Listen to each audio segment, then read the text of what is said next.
Hamkorimizning yo'lovchi tashish xizmatidan foydalanishni sizga tavsiya etamiz. Moskva, Toshkent, Sankt-Peterburg, Toshkent va chegaralarga kirib chiqish xizmatidan foydalanishingiz mumkin. Xizmatlar sifatli va a'lo darajada.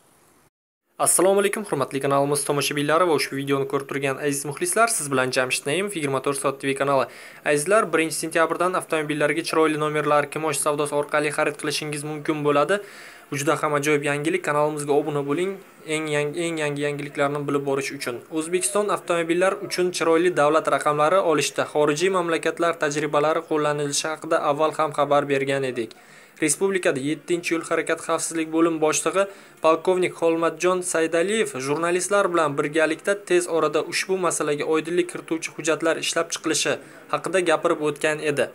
Va nihoyat o'sha hujjat ishlab chiqilib qabul qilindi. O'zbekiston Respublikasi Prezidentining 2017-yil 11-iyuldagi yo'l harakat xavfsizligini ta'minlash tizimi yanada takomillashtirish chora-tadbirlari haqidagi 31/27 qarori Prezidentning rasmiy saytida e'lon qilindi.